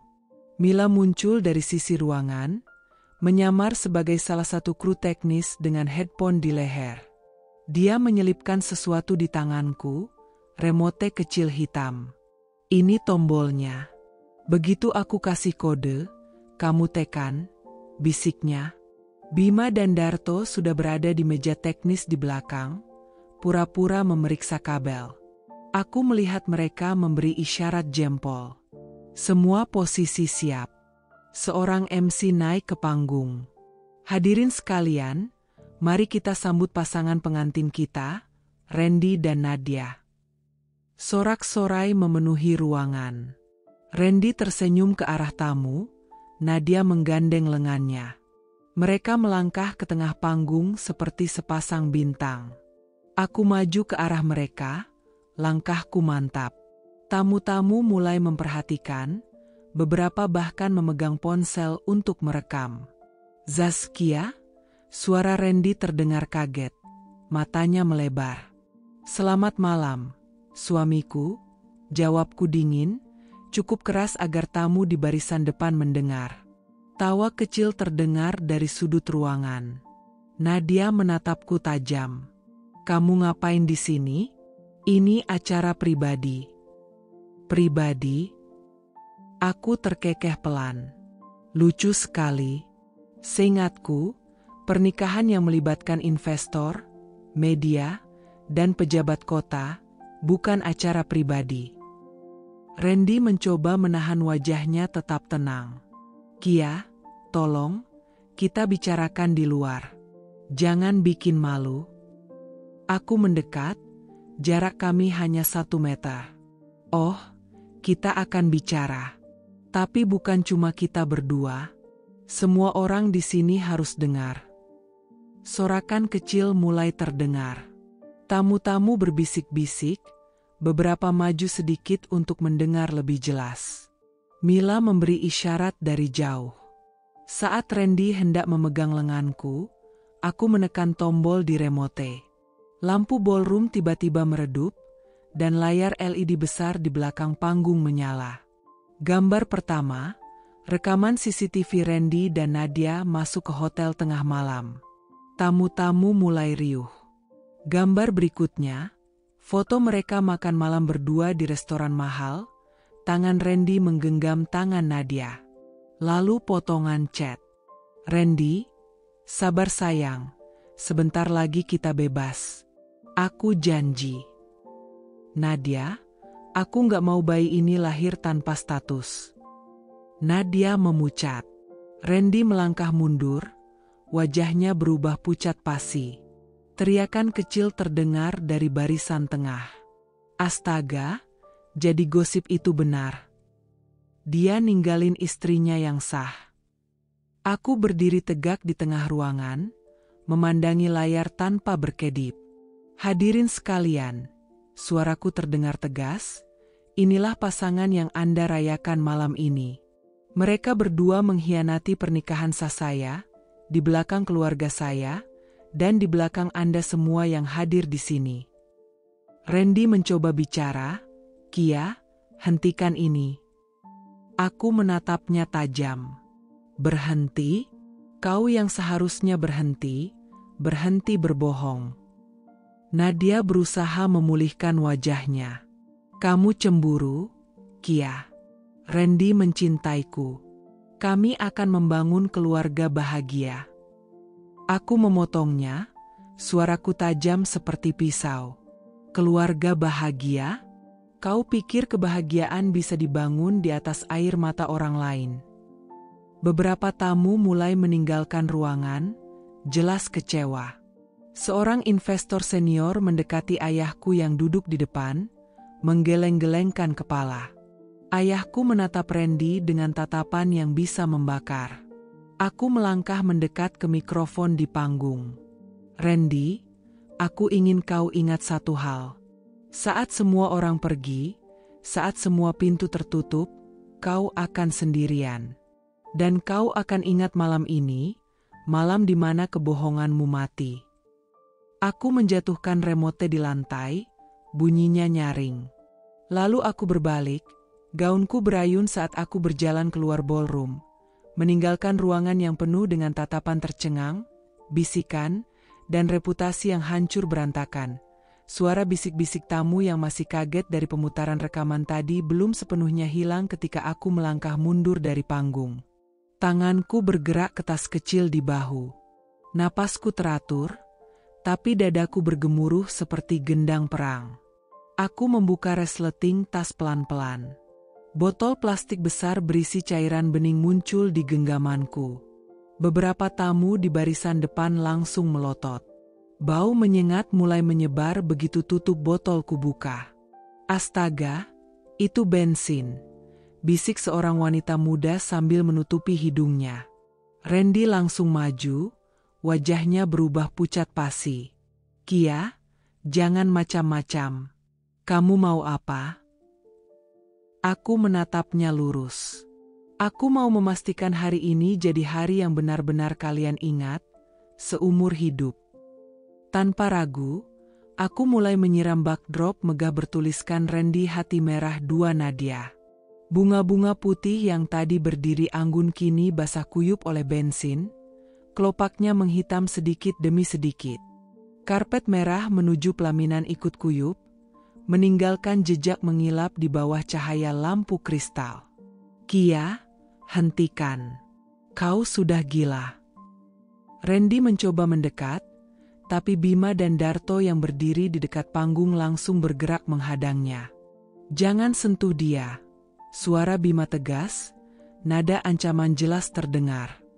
Nadia memekik, mundur sambil memegang perutnya. Randy, lakukan sesuatu. Dia mau bakar semuanya. Aku melirik Nadia sekilas, lalu kembali fokus menyiram. Tenang saja, Nadia. Aku cuma bakar dekorasi, bukan bayi di perutmu. Meski, itu juga hasil dari kebakaran moral kalian. Ruangan mulai ricuh. Sebagian tamu berdiri, sebagian mengeluarkan ponsel dan mulai merekam. Aku tahu video ini akan tersebar besok pagi, dan itu bagian dari rencanaku. Ayahku berdiri dari kursinya, wajahnya merah padam. Kia. Cukup. Jangan libatkan dirimu dalam tindakan bodoh. Aku menoleh, menatap ayahku dengan mata berkaca-kaca. Ayah, aku sudah diam, sabar, mencoba menjaga nama baik keluarga ini. Tapi malam ini, mereka bukan hanya menghancurkan pernikahanku, mereka mempermalukan kita di depan seluruh kota. Ayahku terdiam, tak sanggup membalas. Aku mengeluarkan korek gas dari saku gaun. Cahaya kecil menyala, menari-nari di ujung jariku. Semua mata terpaku. Kia, matikan itu. Pikirkan akibatnya, teriak salah satu tamu pria, mungkin seorang pejabat. Randy melangkah maju, suaranya memohon. Sayang, jangan lakukan ini. Kita bisa bicara. Aku minta maaf. Aku salah. Aku terkekeh, tapi tawaku hambar. Maaf? Setelah semua kebohongan, semua malam yang kau habiskan bersamanya, semua janji yang kau buat padaku lalu kau tabrak sendiri, maafmu hanyalah bensin tambahan di api ini. Tanpa memberi kesempatan lagi, aku menjatuhkan nyala korek ke backdrop. Wush! Api langsung menjalar cepat, memakan kain putih dan bunga segar yang tadi tampak suci. Bau bensin bercampur dengan aroma bunga terbakar memenuhi ruangan. Asap mulai naik ke langit-langit. Teriakan panik pecah. Api! Api! Cepat keluar! Beberapa pelayan berlari mengambil apar, tapi Bima dan Darto memblokir jalan terdekat ke panggung, memastikan apinya cukup terlihat sebelum ada yang memadamkannya. Randy berusaha melewati mereka. Kalian gila? Ini bisa jadi kasus pidana. Bima hanya tersenyum tipis. Bos, ini belum seberapa dibanding dosa lu sama Kia. Nadia menjerit, berlari ke arah pintu sambil memegang gaunnya agar tidak tersandung. Tamu-tamu kaya yang tadi anggun kini berdesakan, wajah mereka penuh ketakutan. Kamera ponsel tetap menyala, merekam setiap detik kehancuran pesta ini. Aku berdiri di depan api yang membesar, wajahku diterangi cahaya oranye yang berkobar. Rasanya, ada kepuasan aneh di dadaku.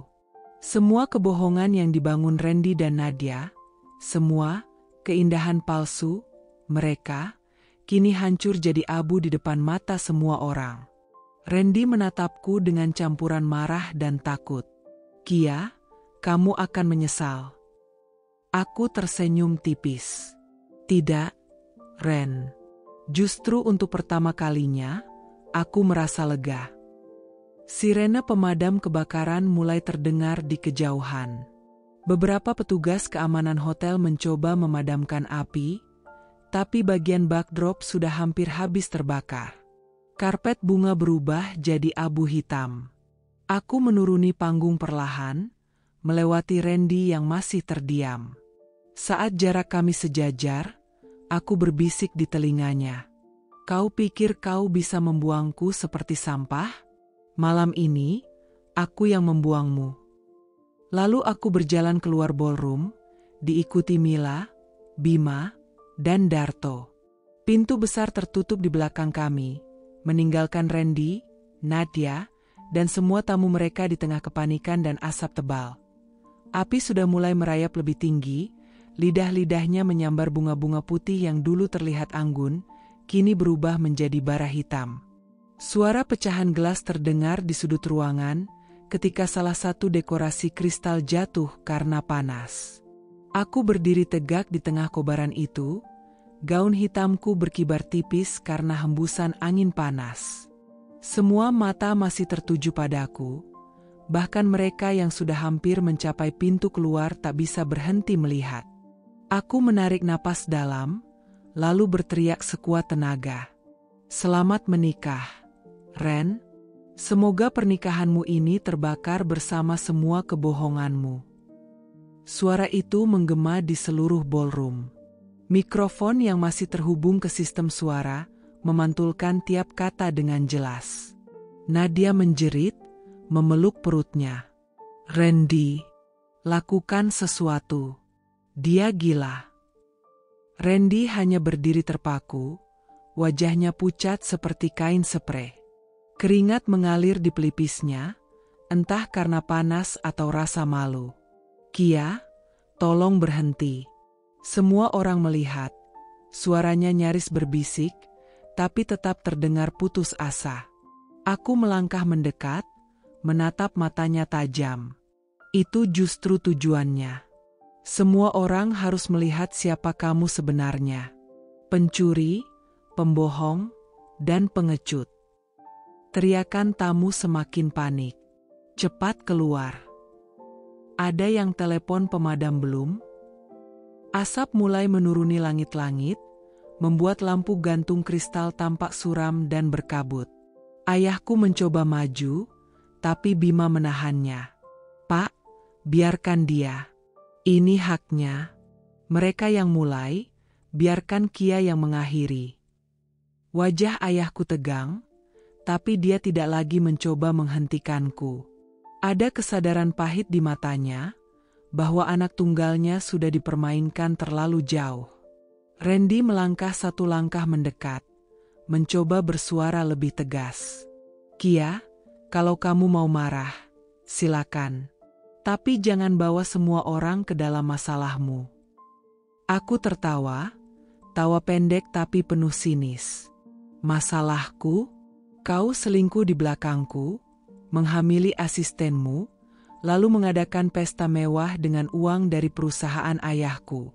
Ini masalahku, masalah keluargaku, dan masalah semua orang yang selama ini percaya sama kamu." Nadia memandangku dengan mata penuh benci. "Kamu pikir kamu siapa sampai bisa mempermalukan aku seperti ini?" Aku menoleh pelan padanya, menatap dari ujung kepala sampai ujung kaki. Aku istri sah Randy.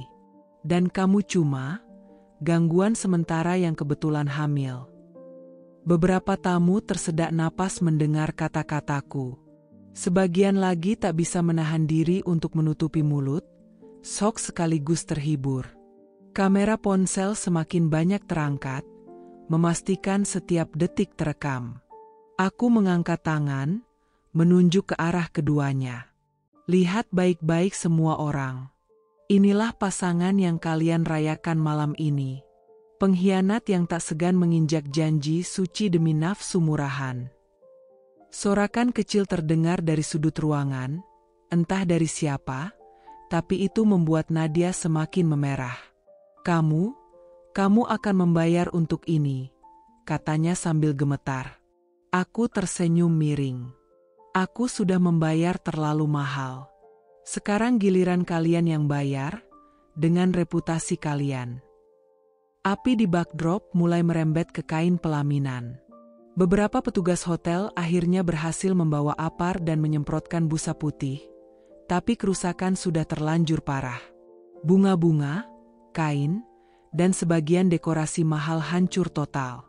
Seorang tamu pria parubaya, mungkin investor, mendekat ke Randy dengan wajah marah.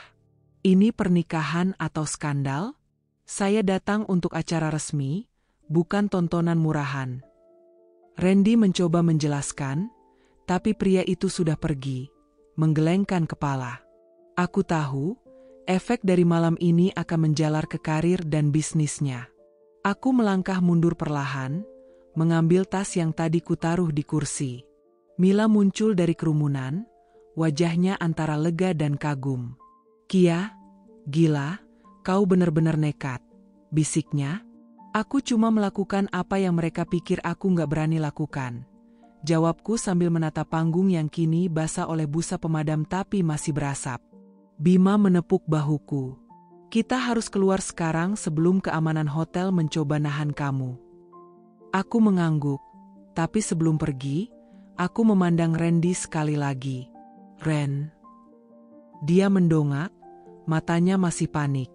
Jangan pernah hubungi aku lagi. Dan pastikan, kalau kau mau selingkuh lagi, pilih tempat yang gak bisa aku bakar. Suara sirene semakin dekat. Sebagian tamu sudah keluar, sebagian masih terjebak macet di pintu utama. Aku dan timku keluar lewat pintu samping, angin malam langsung menyapu wajahku, membawa aroma bensin yang masih melekat di kulit. Di luar, beberapa orang masih berkerumun, mencoba memotret dari jendela. Dari sini, cahaya merah biru mobil pemadam dan polisi sudah berkedip-kedip. Mila memandangku sambil tersenyum getir. Kau sadarkan, ini bakal viral besok. Aku tersenyum. Itu bagian dari rencananya. Malam itu, aku tahu pernikahan mereka mungkin akan tetap berlangsung, tapi tidak akan pernah sama. Mereka bisa menikah di atas puing-puing dekorasi, tapi kebohongan mereka sudah dibakar habis di depan mata semua orang. Dan api itu, walau padam di ruangan, akan terus membakar nama mereka di luar sana. Keesokan paginya, aku terbangun bukan karena sinar matahari, tapi karena suara notifikasi ponsel yang tak berhenti berbunyi. Puluhan, lalu ratusan pesan masuk. WhatsApp, Instagram, bahkan email. Mila meneleponku lebih dulu. Kia. Kau harus lihat ini, semua akun gosip besar sudah unggah videonya. Aku bangkit setengah malas, setengah penasaran. Videoku yang mana? Yang kemarin malam, saat kau nyiram bensin dan nyalain api. Itu, gila banget.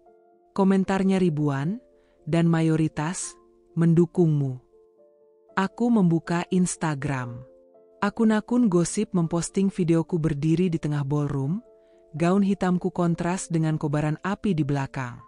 Ada teks besar di layar, istri sah datang ke pernikahan suami dengan selingkuhan. Lalu, jumlah penontonnya sudah jutaan. Komentar-komentar bermunculan. Queen, api. Gini nih kalau perempuan udah disakiti terlalu lama. Randy Nadia, selamat, kalian resmi pasangan paling dibenci tahun ini. Aku menatap layar ponsel, antara ingin tertawa dan menangis. Dunia tahu, semua orang tahu, dan tak ada lagi yang bisa mereka sembunyikan. Beberapa jam kemudian, ayah masuk ke kamarku. Wajahnya tenang, tapi matanya tajam. Kia, kamu sudah bangun? Aku mengangguk pelan. Iya, yah. Kalau mau marahin aku soal kemarin, silakan. Aku siap. Tapi ayah hanya menghela napas panjang. Kamu pikir aku marah? Tidak. Aku bangga kamu berani berdiri untuk dirimu sendiri. Randy itu sudah terlalu lama bermain di belakang kita. Dan mulai hari ini, dia bukan lagi bagian dari perusahaan ini. Aku terdiam, lalu menatapnya. Ayah, kamu serius? Serius. Aku sudah perintahkan HRD untuk memproses pemecatan resminya. Semua investor juga sudah tahu kelakuannya. Perusahaan tidak butuh orang seperti itu. Air mataku mengalir, tapi kali ini bukan karena sedih. Aku memeluk ayah erat. Terima kasih, Yah. Siang harinya, berita di media online sudah meluas. Judulnya beraneka macam.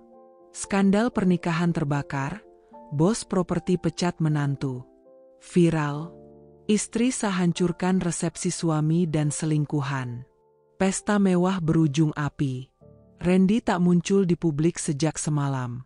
Semua akun media sosialnya dihapus, dan aku dengar dari Bima bahwa dia keluar dari rumah kontrakannya di tengah malam. Nadia hilang tanpa jejak. Mila mengirim chat. Katanya Nadia sudah melahirkan di rumah sakit luar kota. Nggak ada yang tahu di mana dia sekarang. Aku hanya mengetik balasan singkat. Biar saja. Sore itu, ibuku datang ke kamarku membawa secangkir teh hangat. Dia duduk di sebelahku, mengelus rambutku seperti saat aku masih kecil. Kamu terlalu berharga untuk orang seperti dia, Nak, katanya lembut. Aku tersenyum pahit. Tapi aku bodoh, Bu. Aku percaya dia terlalu lama. Bukan bodoh. Kamu hanya mencintai dengan tulus. Dan itu bukan kesalahan. Aku menatap wajah ibuku, menyadari bahwa aku masih punya keluarga yang menjadi tempatku pulang, tak peduli seberapa besar badai yang datang. Malamnya, aku berdiri di balkon, memandang lampu-lampu kota. Angin malam terasa segar, seolah membawa pergi semua sisa bau bensin dan asap yang menempel di kulitku.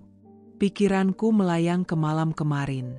Sorot mata Randy yang panik, teriakan Nadia, bunga-bunga yang berubah jadi abu, semuanya terasa seperti mimpi gila yang baru saja berakhir. Tapi satu hal pasti, aku sudah bebas. Beberapa minggu kemudian, aku memulai rutinitas baru. Aku ikut membantu ayah di perusahaan, tapi di bagian yang berbeda dari Randy dulu. Banyak karyawan yang diam-diam mengucapkan selamat padaku, bukan karena perceraianku, tapi karena keberanianku melawan kebohongan di depan publik. Suatu siang, Bima datang ke ruanganku. Bu Kia, ada yang nitip surat untuk ibu. Aku membuka amplopnya.